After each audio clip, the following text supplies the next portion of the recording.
ফের 22 গজে ভারত বনাম পাকিস্তান লড়াই। এবারের মঞ্চ 2024 মহিলাদের এশিয়া কাপ। সাম্প্রতিক পুরুষদের টি-20 বিশ্বকাপের গ্রুপ পর্বেও ভারত এবং পাকিস্তান একে অপরের বিরুদ্ধে খেলতে নেমেছিল। এই ম্যাচে টিম ইন্ডিয়া জয়লাভ করেছিল।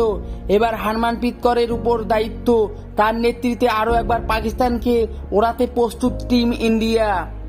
শ্রীলঙ্কায় বসতে চলেছে 2024 মহিলা এশিয়া কাপের আসর। সে কারণে ইতিমধ্যে টিম ইন্ডিয়া শ্রীলঙ্কায় বসে গেছে। আগামী 19 জুলাই ভারতীয় ক্রিকেট দল প্রথম ম্যাচ খেলতে নামছেন।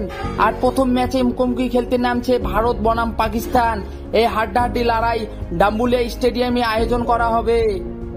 ডাম্বুলিয়া স্টেডিয়ামের উইকেট অধিকাংশ ক্ষেত্রে বোলিং সহায়ক হয়ে থাকে, ফলে লো স্কোরিং ম্যাচ দেখতে পাওয়ার একটা সম্ভাবনা থেকেই যায়। বল যতক্ষণ নতুন থাকবে ততক্ষণ ব্যাটাররা অ্যাডভান্টেজ পেতে পারেন। যেহেতু উইকেটের উপরিভাগ একেবারে শুষ্ক থাকবে, সে কারণে নতুন বলে ব্যাটাররা সুবিধা পেতেই পারেন। এই পরিস্থিতিতে দুই দলের ব্যাটারকেই যে কতটা কঠিন পরীক্ষার মুখোমুখি হতে হবে তা বলা যেতেই পারে। তবে এই পরিস্থিতি মোকাবিলা করতে হারমানপ্রীত কৌর দল একেবারে প্রস্তুত। প্রথম ম্যাচে পাকিস্তানকে হারিয়ে ভারতীয় ক্রিকেট দল এই টুর্নামেন্টের যাত্রা শুরু করতে চায়। এক নজরে দেখে নেওয়া যাক ভারতের টিম স্কোয়াড।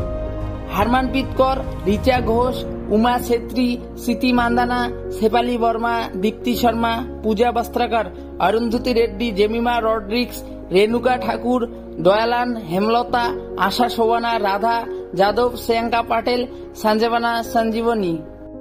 পাকিস্তানের টিম স্কোয়াড: নিদা ডার, উরম জাভেদ, সাদিয়া ইকবাল, আলিয়া রিয়াজ, ডায়ানা বেইক, ফাতিমা সানা, গুল ফিরোজা, মুনিবা আলী, সিদরা আমিন, নাজিদা আলভি, সৈয়দা আরুফ শাহ, নাসরা সান্ধু, তাসমিয়া রুবাবা, তুবা হাসান।